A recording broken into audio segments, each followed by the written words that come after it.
Hi guys, welcome back to my YouTube channel. I am Yegi. I'm the owner and founder of Yegi Beauty, which is a specialty company only specializing on eyelash extensions.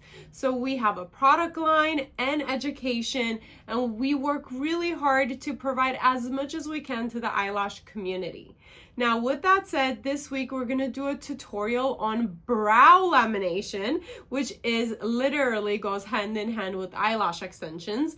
Our customers who love lashes also love brow lamination, so we thought we'd cover this. We've gotten many requests for brow lamination, and here's what we're going to cover in this video. Literally a step-by-step guide using the Yegi Lash Lift Kit that could be used for lash lifts and brow laminations and all your lifting needs. We'll jump into the tutorial. We're going to go step by step, super easy, simple, so you guys can follow it, ask questions, and hopefully this will cover all the brow questions we've been getting asked.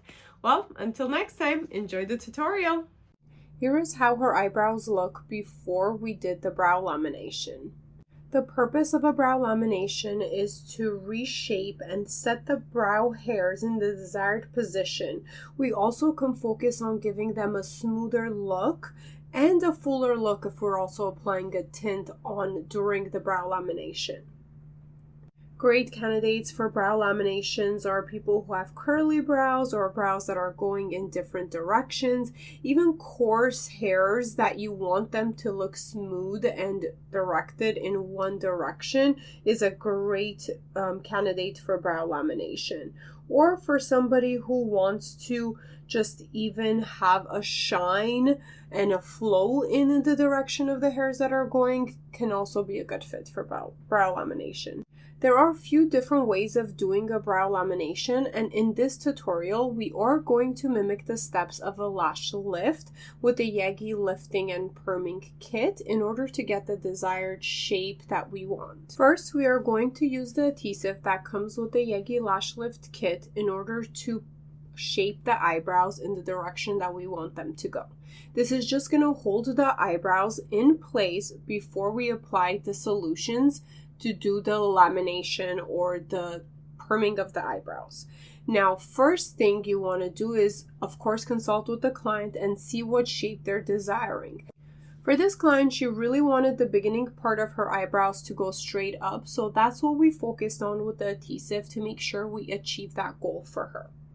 And a lot of people actually skip this adhesive step and they just brush them in the direction they want them to go. But I do like using the adhesive because it almost guarantees me they're going to stay where I want them to stay, especially for stubborn eyebrows. Now, once we have them where we want them to be, we're going to go ahead and apply the first solution that comes with the Lash Lift Kit, and this is what it looks like on top of her natural eyebrows.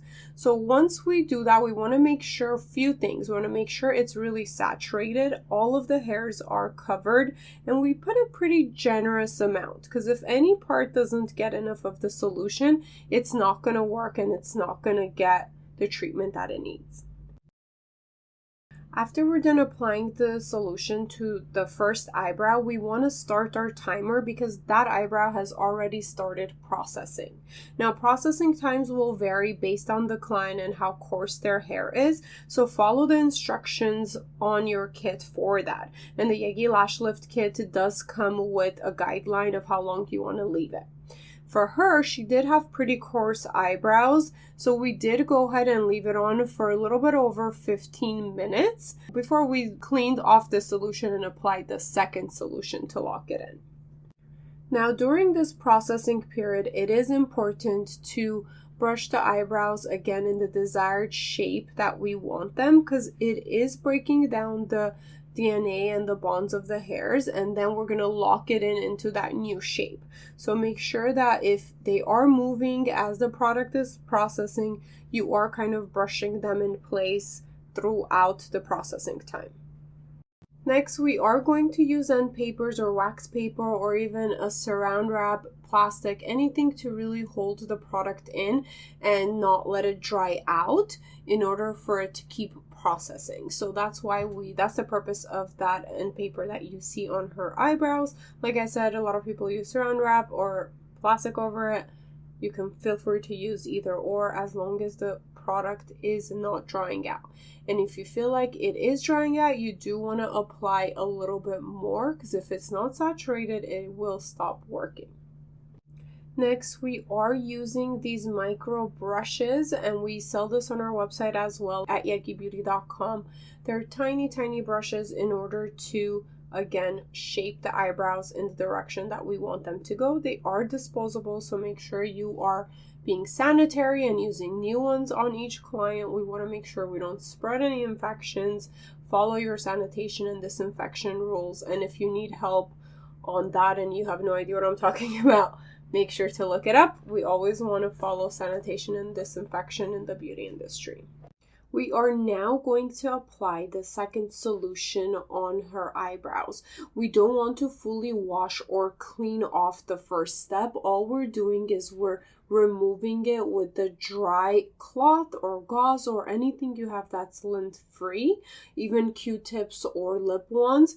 You want to remove the first solution and then apply the second solution. If you wash it, wet it, anything else, it can get in the way of processing, and that is why it might not work for you. So make sure you follow that step correctly, apply the second solution, and let it process for about 10 minutes. Now that the second solution has been processing for 10 minutes, we're going to clean it off, wipe it off with the dry gauze again, just like we did with the first solution. We're not going to wet it. We're not going to use soap to cleanse that off. And once we have a lot of the product off of there, if a tiny, tiny bit it remains, that's okay. We don't want to wash it, because again, that's what could make it not work. Then we follow with step 3, which is basically a conditioner and a treatment for the eyebrows to keep them nice and healthy.